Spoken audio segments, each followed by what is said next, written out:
Bingo. Yeah, so it's great to see that. It's great to see what's happening now. The fact that the timing of it, of when it took off, where you actually are able to also deliver on the performance side. Let's talk about actually, me and Maz and Tahran are going together to Dubai May 24th. Oh, fantastic! A big double bill. Fantastic. And Dubai is the one of the few countries in the Middle East where you can just say what you want to say without the fear of getting your head chopped off. No, you can. You have Dubai, you have Bahrain, you have Kuwait, you have the Gulf states, Lebanon.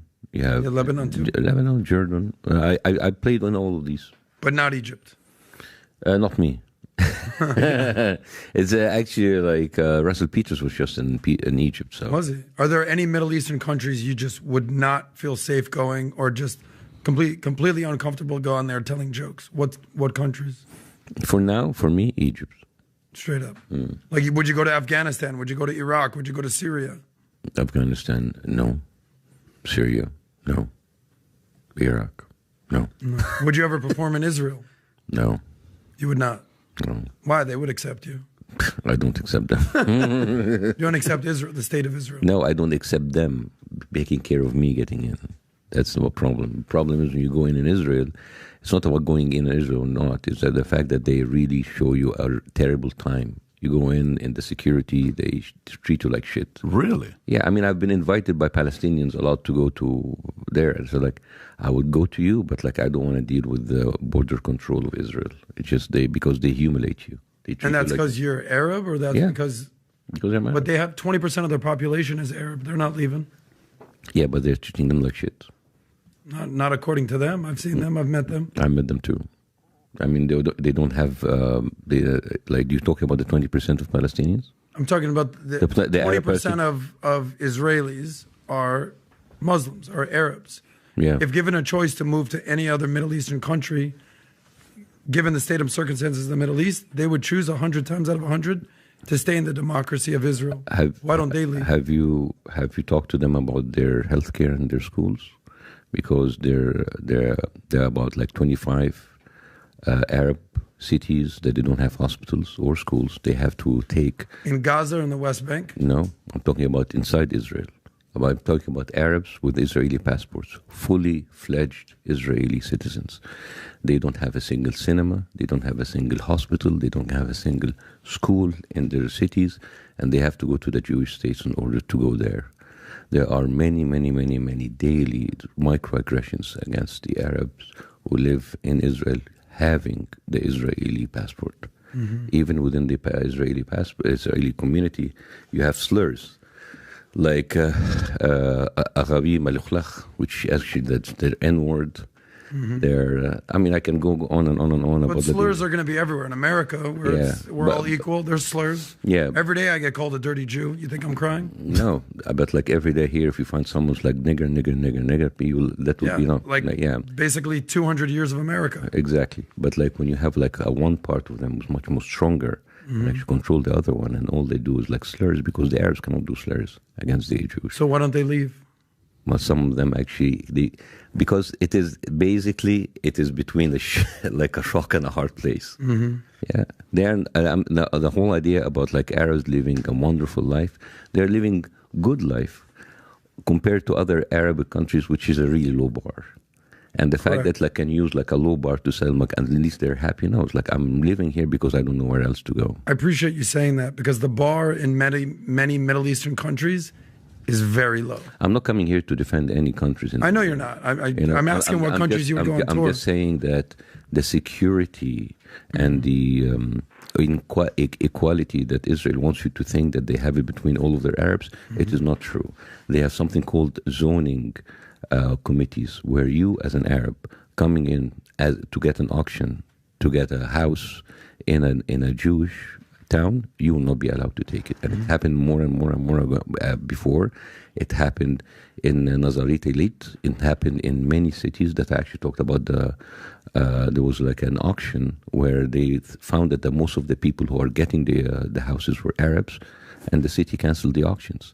And they canceled the auctions saying that we want to preserve the city of Tarshiha as a Jewish, Zionist, secular country. So I don't know how Zionist and secular and Zionists come in the same city. So it's interesting too what question you're asking, right? Because like I'll sit there and if you want to read this real quick, I'll sit there and I'll talk to my friends in California and I'll say, hey, California, this, I hate California. I hate this. I hate that. I hate this. And he was like, why don't you leave? I can't leave California. Why can't you leave California? Well, because my family's here, my unit's here, my kids are here, my uncle, my aunt, my grandma, da-da-da-da-da. Okay, got it. But I hate it here. I wish I was living in Texas or I was living in Florida, whatever, okay. Some people here, I can't believe, da-da-da. Okay, why don't you leave? Well, I can't, this, that. We lived in Iran. We lived in Tehran for 10 years. And I went to school there till 5th grade. I read, write, Farsi, everything till I left. And I went to Germany, right? I lived in Germany for a year and a half. And then we finally get here. Like, holy shit, we make it to America, right? It's like a dream. But the people it's not the people that can't leave that give the argument of why don't they leave. It's the people that can leave that choose to stay. Why do you choose to stay? Like, I'd love to have a room full of 50 people who are Arabs who can choose to leave Israel. Why are you not leaving?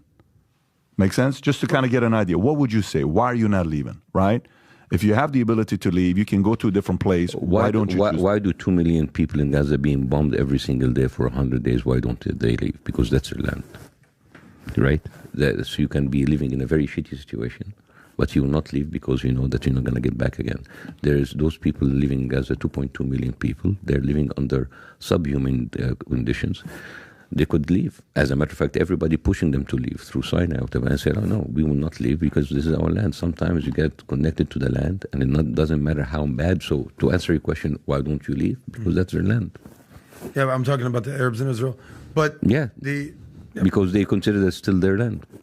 Yeah, but there's so many different ways we can have this conversation. But everything for me comes down to socioeconomics, okay? To me, I'm always wondering, why is the Palestinian plight at the forefront of the news? Right now we're starting to see Yemen in the news. People don't realize for 10 years there have been a civil war with the Houthi rebels, Saudis, Sunnis, Shiites, Iranian-backed militants killing each other. Never in the news. Syria, tens and tens of thousands, hundreds of thousands of people murdered. We know what's going on in Iraq, what's going on in Afghanistan. This is not an anomaly in the Middle East. But in my opinion, humbly, with all due respect, what's going on in Gaza is the equivalent of BLM in the States. What do I mean? So, black on black crime. Every single weekend in Baltimore, in D.C., in Chicago, you name the city, there's black on black crime. Let one cop kill a black guy, George Floyd, national, international news. In the Middle East, Yemen, Syria, Lebanon, you name it, Iraq, every day, Muslims are killing other Muslims. A lot of it is Islamists, fundamentalists. There's no marches, there's no protests, but Israel defends itself after October 7th, and I've seen you condemn Hamas for October 7th, but you've also sympathized with the Palestinians, as you should. But all of a sudden, that's the biggest story in the news. Why the distinguishment? Why can't Muslims say... There's a difference between comparing conflicts, civil war, and then allowing another country to bomb you from the sky every single day for 100 days. You cannot compare the both. And actually, your tone of voice, when you say, oh, there is like black on black, Arabs killing each other, in your undertone is saying, yeah, they don't deserve to live, so let's Israel kill them. 0%. This is exactly 0%. what this is No, that's not what I said. No, this is what it's saying. I asked a question, you're reading into my tone. You have absolutely no sympathy for the Palestinian killing because that's not true at all. Don't put words in my mouth. No, seriously. I 100% have sympathy. Your entrance into this conversation is extremely racist because you say, well, Arabs have been killing each other. First of all, the Arabs have been killing each other. These are called either proxy wars or civil wars. But this is different because the America is not standing behind Saudi Arabia voting every single UN resolution like Israel. Israel is killing Palestinians and nobody can do anything for them in the UN or the Security Council.